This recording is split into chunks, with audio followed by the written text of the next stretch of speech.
We have a live look at a legal entry point at the U.S. southern border where officials are on high alert amid ongoing fighting in Israel. Renewed fears that those on the terror watch list could possibly enter the U.S. through unsecured parts of the border. So a bill has been introduced in the House to deal with these concerns. It's called the Border Security and Terrorism Prevention Act. It would aim to close the border and halt all immigration functions until DHS can ensure that no one on the terror watch list can cross into the United States. Congressman Roger Williams from Texas helped introduce the bill, and he joins us now live. Congressman, welcome, and thanks so much for coming on. What was the tipping point that made you determine, along with your colleagues, that now was the time to introduce the bill? Well, frankly, the tipping point was years ago with the Biden administration giving up our sovereignty and protection down at the border. But now's the time. I mean, we see on the news, see on your channel, we got 7,000 people beginning to trek up here to the border. They're coming up here because they think they have easy access. There's no law. There's no order. The Biden administration puts that message out. This bill makes it, frankly, easier on the Border Patrol. It just says if you're requesting asylum or you're here illegally, that you can't get in and that you're going to have to go back. And the bill says that we will take them back in a form that the Border Patrol decides. But it just says, look, if you're trying to come here illegally, you're not going to be able to come in. This is a land of law, and that's basically what it says. It's pretty simple. It should have never have to be written because we got laws that make this happen. But we're getting bipartisan support on this, and frankly, it's late. But there's no time like today to get this done, and it's very important. Talking about importance, concern, Congressman, if we could ask you about this, the terrorist watch list encounters are up at the border, and this is what we're kind of honing in for. We can show viewers on the screen here. It's climbed to 169 in the fiscal year for 2023, down to 0 just years before, even in single digits. Clearly, there has been change here and control. We're going to move to this soundbite, too, because it links to both. I wanted to play this sound again in connection with the terror watch list. The DHS secretary got into a heated exchange on Capitol Hill with Senator Josh Hawley when asked about that terror watch list and those coming across and where we are today. Here's this moment. Now, this is a fake graphic, I want to be clear, but I think we understand it. This is a paraglider, a Hamas paraglider, depicted here with a machine gun flying into Israel. She posted it under her online alias with the celebratory Free Palestine. Mr. Secretary, what's going on here? Is this typical of people who work at DHS? Your question to suggest that that is emblematic of the men and women of the Department of Homeland Security is despicable.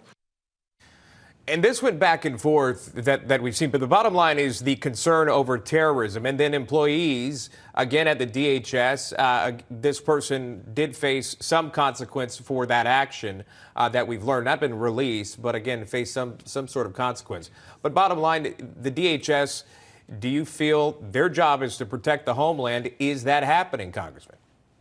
Well, it's not happening. It starts with Mayorkas. I mean, when you have, I think the new number is 172 people we've captured on the known terrorist list. I mean, how's that defending when we have no wall, we have too few border patrol. They're not doing their job. And when you look at the numbers that are in here, 6.2 million people in here illegally, we don't know how many are here. It could be 12 million people, and they're all here to hurt us. They're not going to be going back. They miss their court dates. It goes on and on and on. So I think they do a much better job. And I think one of the reason they're doing such a poor job is they have such poor leadership, Mayorkas, because he won't admit to the problem. He's defensive, and he keeps telling us our borders are secure. And that's just unbelievable. I mean, you report it every night how insecure they are with all these people coming across. And so he needs to pay a price. And I think eventually that will happen. But we've got to secure the border. And this bill that we're talking about begins to help do that and let people know you just can't come here for free and try to kill everybody. The Vice President, Kamala Harris, was at one point assigned the role of border czar, and we've seen what's played out throughout her tenure as VP, the fact that the border is still wide open. She also made some news yesterday. She announced the White House's plan to address and counter Islamophobia in the United States. Of course, it comes at a time when we've seen Jewish students on campus feel threatened and unsafe. Did you have a comment about the priorities of this administration when it comes to keeping all Americans safe? Well, their priorities are not to keep us safe. I mean, here's a woman that is, as you said, is head of the border, and she calls the Border Patrol the KKK, compares them to it. She's been to a parking lot in El Paso as far as she's been to the border, so she really hasn't been there. And the way that she protects and does not really go out there and say anything positive about the Jewish community, I think is very evident where these people are heading. They're trying to accommodate both sides. One's the enemy, one's a friend. And they're picking wrong sides. And it's just so evident all over the world that we're in is because the weakness of the Biden administration and the message they have sent to the world that we don't adhere to the law. We may not be friendly to the Jewish community. We'll talk to all sides. We won't give decisions. It's a bad situation. Thus, we have this problem we have today.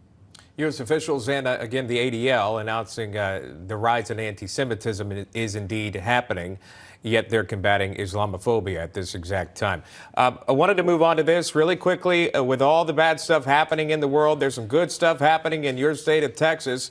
Their first World Series win in franchise history. The Texas Rangers go on to win it all. Congressman, I know you're a fan. Your reaction? Well, I think it's great. It's great for Texas. It's really good for America. I mean, here's a team that 2 years ago lost 100 games that were not looked at as being, someone that could compete. And now they won the World Series. So it's great for our community. The Rangers are in my district in Arlington. I know so many of the ownership people, and of course, as a former player, I get to look at the game different. But it's a great World Series. That they put the period on last night with that Simeon when he hit the home run in the ninth inning, and people were at the ballpark in Arlington celebrating. They were in the ballpark watching it on big screen. So yeah, it's a big deal. And if you live in Dallas and Fort Worth, it's a big deal because you got friends in Houston. They didn't play last night. That's true. Congrats to the Rangers and the Rangers fans, including Congressman Roger Williams. We appreciate your time today, sir. Thank you very much. Thank you. All right. Meanwhile, New Jersey Democratic Governor